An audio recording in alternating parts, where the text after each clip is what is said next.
channel Ngulik Horor.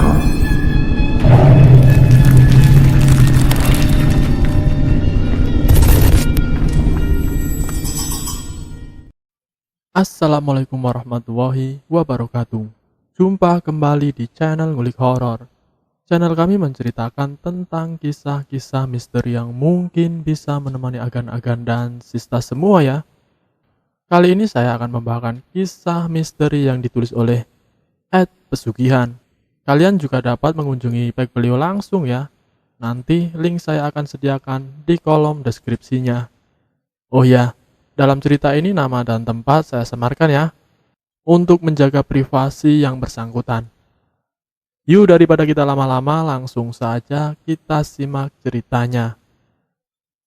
Kali ini saya akan membawakan kisah misteri yang berjudul Cerita Seorang Anak Pembantu yang Berakhir Jadi Tumbal Pesugihan Majikannya.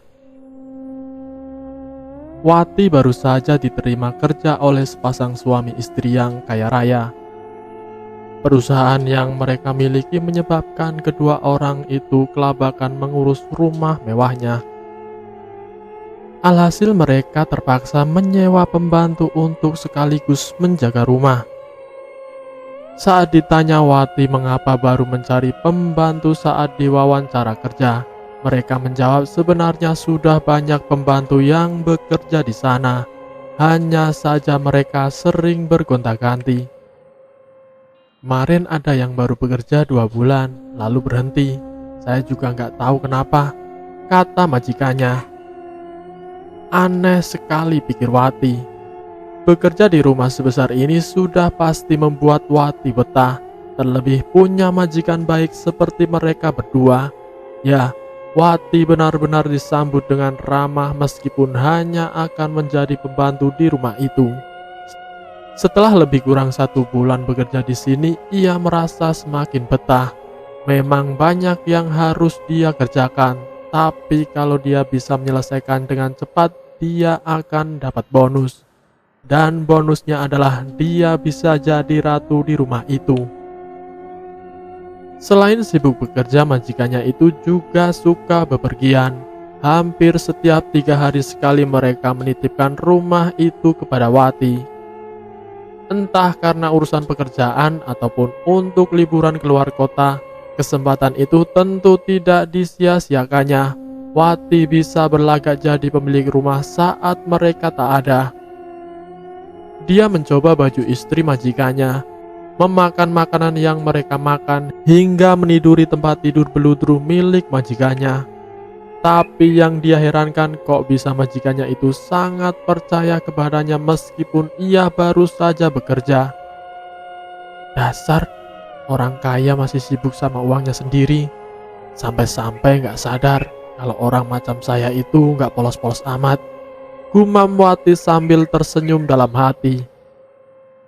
Hingga suatu hari Wati menemukan segepok uang di atas brankas tempat tidur milik majikannya. Sontak Wati yang sedang memakai perhiasan itu segera menaruhnya. Matanya berbinar tatkala memegang uang yang ternyata jumlahnya sangat besar.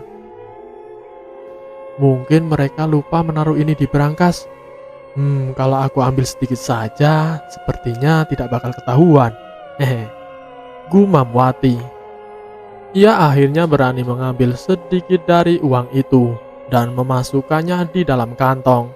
Lumayanlah buat belikan Aldo mainan baru, gumamnya lagi. Sepulang dari rumah itu, Wati membelikan mainan baru yang mahal harganya untuk Aldo, putra semata wayangnya.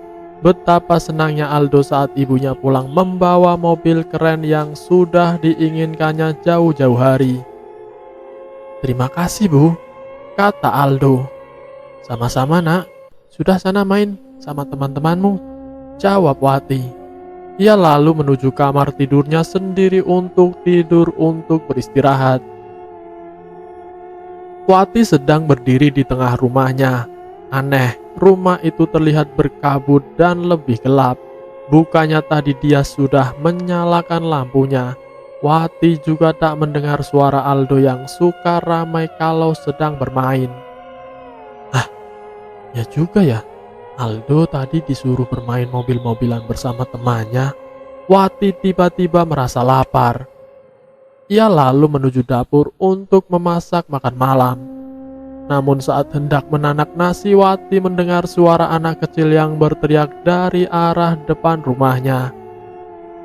Karena penasaran, ia lalu keluar rumah. "Aldo!" teriaknya. Suara teriakan itu ternyata milik Aldo. Ia diseret oleh sosok hijau besar seperti kolor hijau. Teriakan Aldo sangatlah menyayat kuping.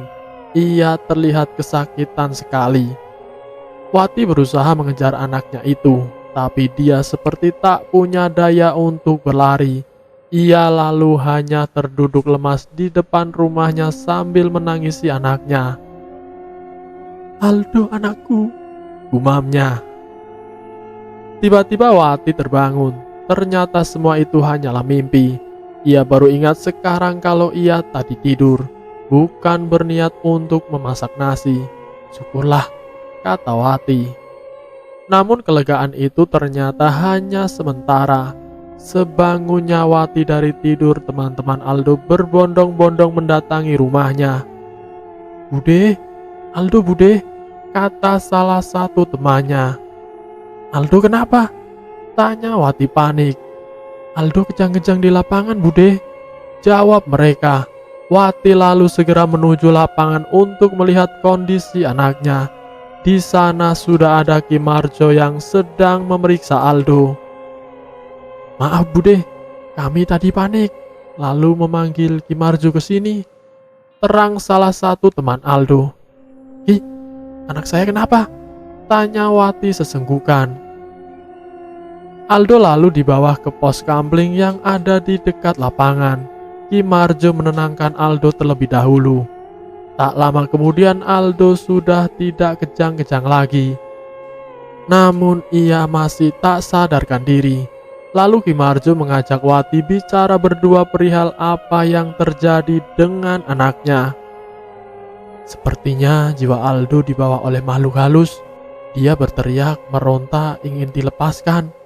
Karenanya dia kejang-kejang, terang Ki Marjo.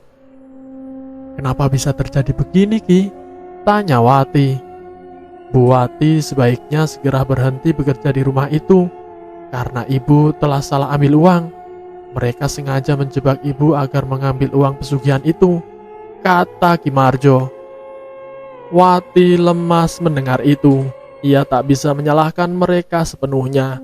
Wati juga bersalah karena sudah bertindak tidak sopan kepada mereka. Andai saja ia lebih berhati-hati. Tentu saja korbannya adalah Aldo. Karena uang itu ia belikan mainan untuknya. Wati sangat membenci dirinya sendiri. Karena dialah anaknya menjadi seperti ini. Dan selesai.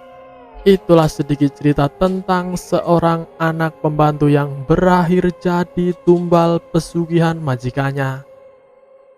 Semoga video kali ini bisa menjadi pembelajaran buat kita semua, agar kita lebih hati-hati lagi dalam melakukan hal apapun. Dan semoga kita semua selalu dalam lindungannya. Terima kasih sudah mampir di channel kami. Jika kalian tertarik dengan video kami, silahkan tekan tombol like, share, dan komen. Tekan subscribe untuk mengikuti video kami selanjutnya.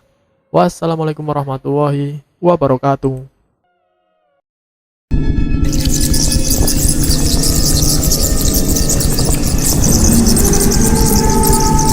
Selamat datang di channel Ngulik Horor.